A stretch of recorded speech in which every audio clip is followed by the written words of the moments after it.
We are in Pirkei Avot, first parak, Mishnah Tetvav. This Mishnah 15, and we've just seen 3 Mishnahs from Hillel. We're now on to Shammai. Shammai Omer, Aseh Toratcha Keva, Emor Me'at, V'aseh Harbe, Ve'hevei Mekabel et Kol Adam V'sever Panim Yafot.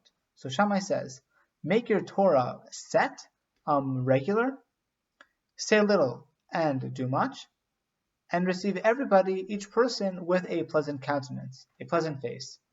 So what does that mean? What do each one of these mean? We'll be looking at 3 different mafarshim, one for each section. So Aset Torat Chakeva, make your Torah regular or set. What does that mean?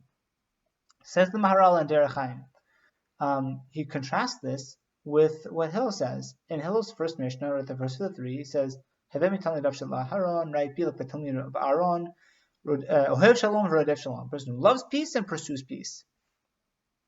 And that's why we see this, and we've spoken about this a number of times previously, but each one of the zugot, each one of the pairs, one comes to teach about kind of more positive, ahava, right, chesed, and then the second one comes more about yira, kind of being a bit more careful. There's generally more lavi in here, like more don't do this, don't do that. So it's the same dynamic here. Hillel says, Ohev Shalom, Rodef Shalom. But then Shammai enters and says, Aseh Torat Chakeva. So what does that mean? So a Hillel type person who's pursuing peace is not going to be a makpid. He's not going to be a kaptan. He's not going to be careful and diligent about his honor and about how things need to get done. He'll be much more easygoing, and that's a beautiful midah, right? We should do that. It is certainly, we don't want to be these super diligent, constantly getting up in everyone's business, like it has to be my way or the highway. That's not the way to be. However, Shammai wants to come and he wants to mitigate that midah. Why? Because that's a beautiful midah when it comes to dealing with other people. When someone else, someone wants to go maybe the more scenic route, but you want to go the more expeditious route.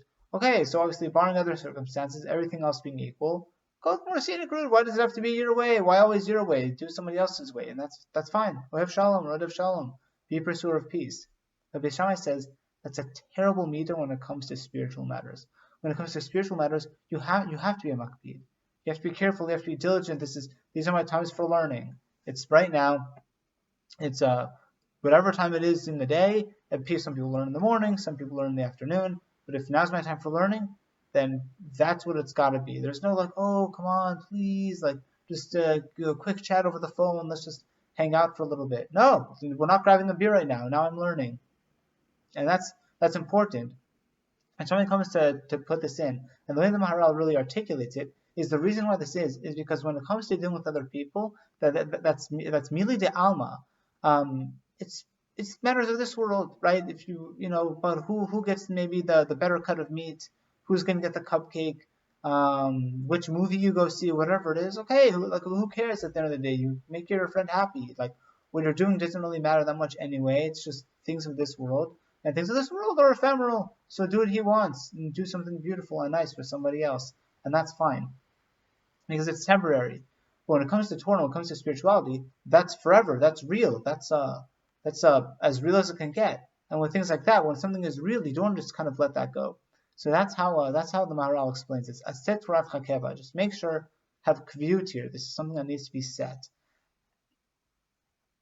Emor me'at v'aseh harbe. Say little and do much. And here the Rambam really says something beautiful. He comes with a fairly famous chazal. So Rambam says, this is based on in Bava Metzia, Pei Zayin Amar Aleph, Tzadikim omrim me'at v'osim harbe. A tzaddik says little and does much. The famous example is Avraham, right? He says, I'll bring befad lechem achad, right? I'll bring you a little morsel of bread. And then he brought out this whole incredible lavish seudah, right, to his 3 guests. Instead of bread, brought out a whole feast. If only we could be like that. However, what are Rishaim like? Or Rishaim omrim harbe vafil mate no osim, right? Whereas Rishaim, they say, they'll do a lot, but they won't even do a little. And this is a very interesting idea because I heard this idea from Rabbi Zev Leff. I believe this was in his commentary to Mesilat Yesharim. So it says, what's the idea of, tzaddikim, they say a little and they do much. Rishaim, they say a lot and they don't even do a little. What does that mean? And I think the way most of us would understand that, it's like a Rasha. He's a Rasha, he says he'll do a lot. He doesn't even do a little. Why? Because Nebuch is a Rasha. He's just looking at me. Take a look and you see, like, the guy's completely unreliable. That's not the way Rabbi Leff explains it. He says something else. He says, no. That's not the intention of the Rasha. When the Rasha says he wants to do something nice, he really wants to do it. He'll do it. What happens? He's a Rasha. What does that mean? Things keep getting in the way. Oh yeah, I slept in. I got really drunk last night, or there's somebody I wanted to hang out with, or I just forgot, or there's always some excuse. Something always gets in the way. There's no sense of responsibility for other people. Whereas at tzaddik, he's constantly aware that, like, look, maybe the time isn't always his own, and other things could pop up, and he doesn't want to make any guarantees. Now, you might look at a person like that and be like, oh, the guy just doesn't want to commit.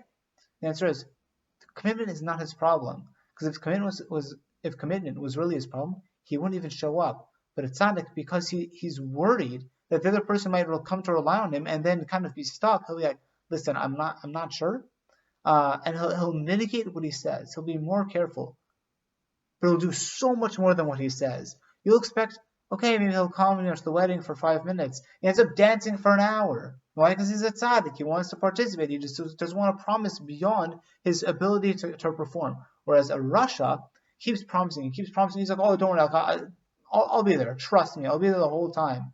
And then nothing happens. It's constant. It's not that he's unreliable. Well, first, he is unreliable. But it's not that he's unreliable, but like Beshita, it's that he keeps trying and he keeps stumbling over the same stumbling blocks. That's the idea of Emor Matva Se'arbeh. And then finally, except everybody with a pleasant countenance. Here the Yein Levanon says a really interesting shot. He's medayek. He says first, of course we have to accept everybody nicely. Why is that? Because look, even if he's a Rasha, even if it's known that he's a Rasha, look, maybe he's coming to do tshuva. You want to push him off, you're going to give him a stern look. Maybe you'll prevent him from doing that. Don't be the kind of person who puts it in the way. But then you might be concerned, like, oh, I'm going to keep associating with a bunch of Rishaim. Like, oh, what kind of company am I going to be keeping? Says the Yein Levanon, read the words. Mekabel et kol ha'adam b'sever panim yafot. Mekabel.